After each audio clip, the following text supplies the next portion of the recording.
এই যে দেখেন কত সুন্দর হয়ে উঠে গেল।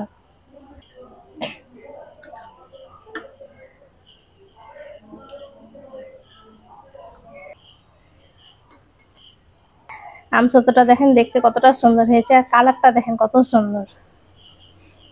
এই যে দেখেন কত সুন্দর হয়েছে, এইভাবে টানছি তো ছিঁড়ছে না। মেহেক কিচেনে আপনাদের সবাইকে স্বাগত। আজকে আমি ঝরে পড়া কাঁচা আমের টক ঝাল মিষ্টি আমসত্ত্ব বানিয়ে দেখাবো। আর এই আমসত্ত্বটা একবার বানিয়ে 1 বছর পর্যন্ত রেখে খেতে পারবেন, সহজে নষ্ট হবে না, আর বানানো খুবই সহজ। আসুন তাহলে দেখে নেন আমি কিভাবে আমসত্ত্বটা বানাচ্ছি। কাঁচা আমের আমসত্ত্ব বানানোর জন্য এখানে আমি কাঁচা আম নিয়েছি, আপনারা চাইলে ঝরে পড়া কাঁচা আমটাও নিতে পারেন। প্রথমে আমটাকে ভালো করে ছিলে ছোট ছোট করে কেটে নেব।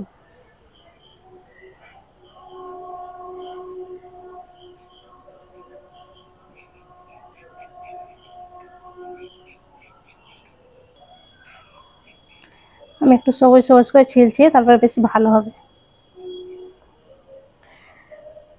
ভালো করে ছিলে নিয়েছি, আর ছোট ছোট করে কেটে নেব।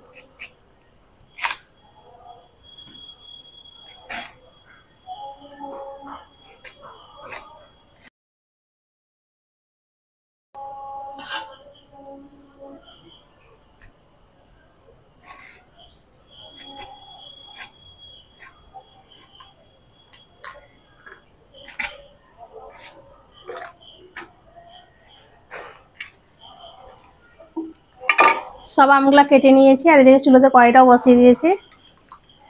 আমগুলা দিয়ে দেবো।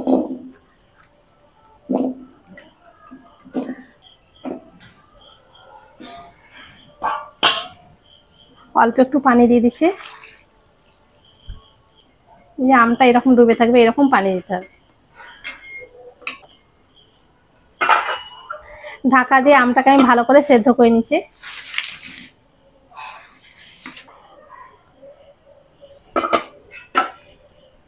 আমটা ভালো মতন সেদ্ধ হয়ে গেছে,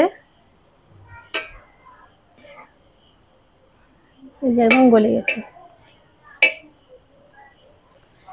এবার আমি চুলো থেকে নামিয়ে নিচ্ছি। এখানে একটা ছাকনা নিয়েছি, এবার আমগুলোকে খুব ভালো করে চালনা দিয়ে ছেঁকে নিচ্ছি।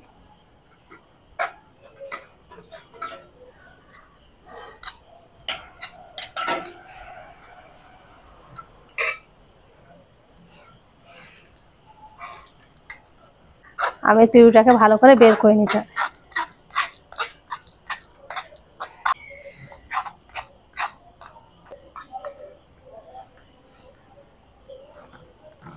আমের পিউরিটাকে ভালো করে ছেঁকে নিয়েছি।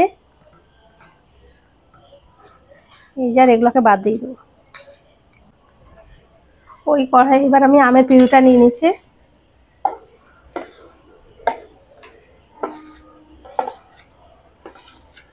এবার আমি দিয়ে দিচ্ছি মিষ্টির জন্য চিনি, তবে চিনিটা আপনার চাইলে কম বেশি করে নিতে পারেন।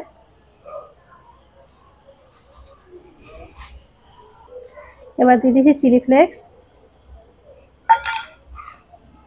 1 চামচ বিট লবণ, সাদা লবণ 1 চামচ। ভালো করে মিক্স করে নিই। সবকিছু ভালো করে মিক্স করে নিয়েছি। আর অল্প একটু দিয়ে দেবো ফুড কালার, তবে কালারটা আপনারা চাইলে পরে বাদ দিতে পারেন, একটু দিলে পরে দেখতে ভালো লাগবে। 1 ফোঁটা দিয়ে দেবো।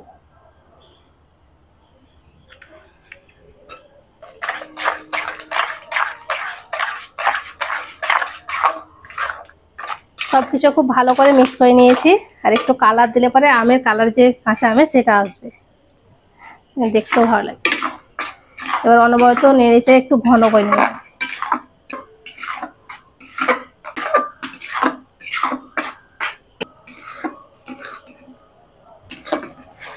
অনবরত নেড়েচেড়ে ভালো করে ঘন করে নিয়েছি। এইরকম করে নিতে হবে। এবার আমি চুলো থেকে নামিয়ে নিচ্ছি।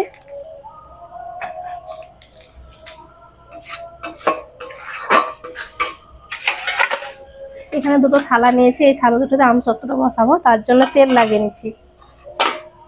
একটু ভালো করে তেল লাগিয়ে নিতে হবে, তাহলে খুব সহজভাবে উঠে যাবে।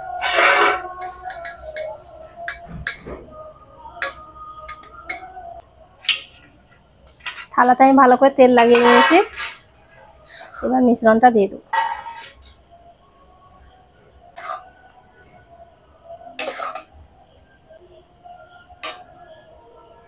এবারে এইভাবে করে পাতলা করে নেব।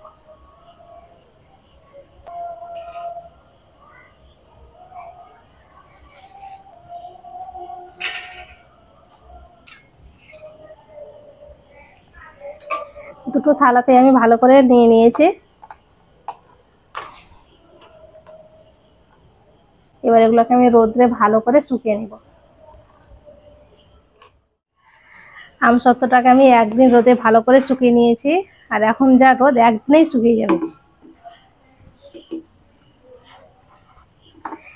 এবার দেখেন উঠিয়ে দেখাবো, আর এই যে দেখেন হাতে লাগছে না, তখন বুঝতে হবে যে ভালো মতো শুকিয়ে গেছে।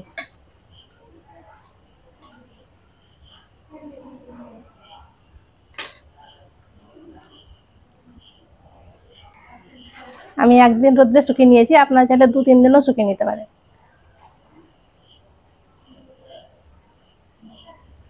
এই যে দেখেন কত সুন্দর হয়ে উঠে গেল। এবার পিস পিস করে কেটে নিচ্ছি।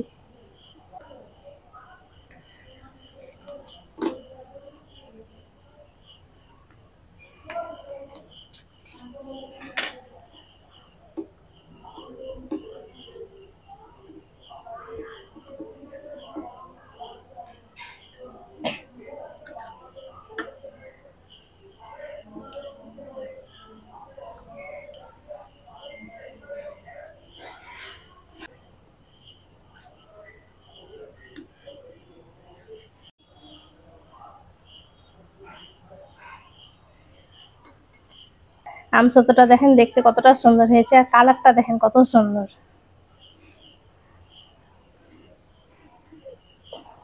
আর কত সুন্দর ভাবে রোল করা হয়েছে। এই যে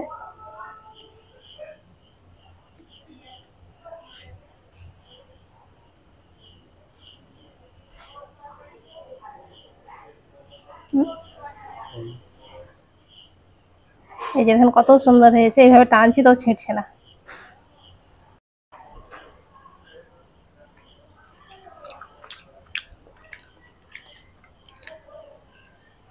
আমসত্ত্বটা খেতে দারুণ হয়েছে, টক মিষ্টি ঝাল দিয়ে আরো বেশি ভালো হয়েছে। এইভাবে বানিয়ে ভালো করে রেখে দিবেন, এমনি 1 বছর পর্যন্ত খেতে পারবেন, আর কাঁচা আমের যেটা স্বাদ সেটাও পাবেন। আশা করছি আজকের আমসত্ত্ব রেসিপিটি আপনাদের ভালো লেগেছে। ভালো লেগে থাকলে প্লিজ লাইক কমেন্ট শেয়ার করবেন, আর আমার চ্যানেলটি অবশ্যই সাবস্ক্রাইব করবেন। সবাই ভালো থাকবেন, ধন্যবাদ। পুরো বাজারের মতো হয়েছে।